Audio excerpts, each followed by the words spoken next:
Amis internautes, bonjour. C'est l'une des plus effroyables démonstrations de la puissance de la nature. Une catastrophe sans précédent qui impliqua des millions de personnes et fut suivie d'un élan de solidarité sans précédent. Voyons ensemble l'histoire de ce terrible jour de décembre 2006.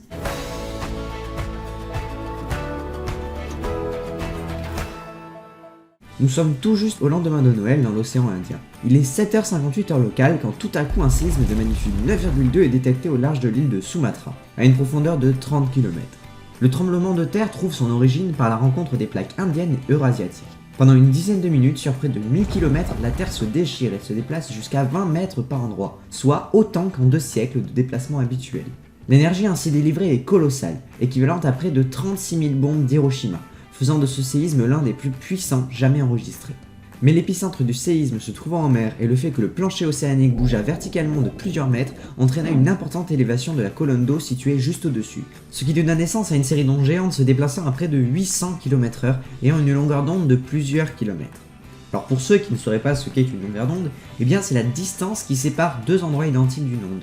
Du coup, du fait de leur grande longueur d'onde, les vagues ainsi créées avaient une très faible amplitude. Les pêcheurs au large n'ont d'ailleurs même pas senti passer la vague sous leurs pieds.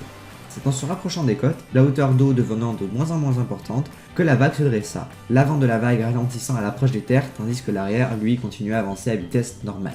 Au moment du séisme, les vagues tueuses se sont donc propagées de façon concentrique dans tout l'océan Indien, avec tout de même une puissance plus importante selon un axe est-ouest, la plaque s'étant rompue sur 1200 km selon un axe nord-sud.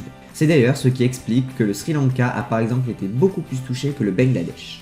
À 8h38, soit 40 minutes après le séisme, une première vague déferle sur Sumatra. 20 minutes plus tard, c'est la Malaisie. Peu après, c'est au tour de la Thaïlande et du Sri Lanka d'être touchés. Puis l'Inde et le Bangladesh. 8 heures après le séisme, le tsunami atteint l'île de la Réunion et enfin finira sa course sur les côtes de la Somalie et de la Tanzanie, 11 heures après le début des événements. À l'approche de l'île de Sumatra, la vague a fait se retirer les eaux de plus d'1 kilomètre. C'est simple, l'île de Tuan, pourtant située à 1,2 km de la côte, est devenue l'espace de quelques instants partie intégrante du continent. Le manque d'informations et mise en garde de la population a d'ailleurs empêché aux habitants de comprendre ce qu'il se passait vraiment, et beaucoup, intrigués, se sont approchés des eaux, ce qui bien évidemment est une terrible erreur. Si la première vague à frapper Sumatra ne faisait pas plus de 2,50 m de haut, c'est pourtant elle qui détruisit d'entrée de jeu la grande majorité des bâtiments en bois du bord de mer, notamment car elle avançait à près de 10 mètres par seconde et était chargée d'une multitude de sédiments arrachés à la mer. La seconde vague, beaucoup plus haute, avoisinant les 35 mètres, finit de détruire le peu de choses qui avaient réussi à tenir debout. En prime, celle-ci s'enfonça sur plusieurs kilomètres dans les terres, perdant entre 20 et 60 cm tous les 100 mètres parcourus, et causa ainsi toujours plus de dégâts. Au total, ce n'est pas moins de 12 vagues qui frappèrent l'île successivement. Mais ce scénario catastrophe n'est pas propre à l'île de Sumatra. C'est tous les pays du pourtour de l'océan Indien qui furent touchés. Plus ou moins durement, certes, mais l'histoire reste assez similaire dans la grande majorité des cas. Au final, avec ses 2240 écoles, ses 2676 ponts ainsi que ses 160 000 morts, ce qui représente quand même 64% du total de victimes, Sumatra est de très loin le pays le plus touché. Le Sri Lanka n'est lui aussi pas en reste. Si le tsunami mit près de 2 heures pour atteindre l'île, il fit néanmoins près de 35 000 victimes.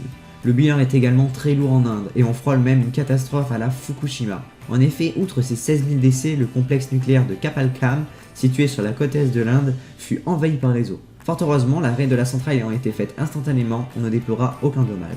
Enfin, une dernière zone fut également particulièrement affectée, la Thaïlande. Les magnifiques plages touristiques du pays se sont rapidement transformées en un terrible enfer, provoquant la mort de près de 8000 pauvres gens, dont beaucoup d'étrangers venus passer Noël sous les tropiques. D'ailleurs, en plus d'un bilan humain très lourd, on parle tout de même de 250 000 victimes au total, le bilan économique est lui aussi dramatique. La pêche est notamment fortement affectée, les bateaux ayant pour la plupart été détruits dans les ports. L'agriculture est elle aussi impactée, les eaux salées qui ont inondé les terres ont rendu infertile bon nombre de lopins de terre. Enfin, le tourisme pâtit lui aussi de la catastrophe, le nombre de réservations pour l'année 2005 ayant clairement dégringolé. Mais la catastrophe eut un impact planétaire, et devant l'étendue des dégâts, le nombre de personnes touchées et de pays concernés, l'aide internationale fut sans précédent.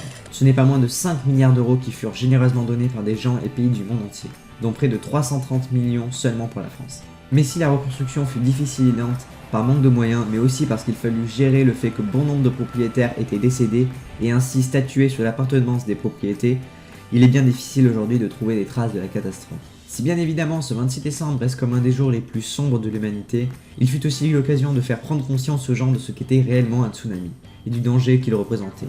De ce fait, lors de celui survenu au Japon en 2011, ce n'est pas 250 000 morts, mais 15 fois moins. Voilà, ce sera tout pour l'histoire de ce 26 décembre 2004. Malgré son côté pas très festif, j'espère que cette vidéo vous aura plu. J'aimerais revenir sur ces quelques semaines de pause. Comme vous le savez, c'était les vacances et j'ai donc pris du temps pour moi, le rythme des vidéos s'en est donc ressenti. Maintenant les vacances sont terminées, c'est la rentrée, du coup j'espère pouvoir revenir à un rythme de vidéo plus conséquent. Je vous souhaite bon courage à tous pour cette nouvelle année. Et enfin, je vous invite à regarder la dernière vidéo de notre nouveau concept, Cocon, alias Cause-Conséquence, qui retrace les différentes causes qui ont amené à la création du métro. Vous pouvez également vous abonner, laisser un petit commentaire ou un pouce bleu. Allez, je vous dis à très vite.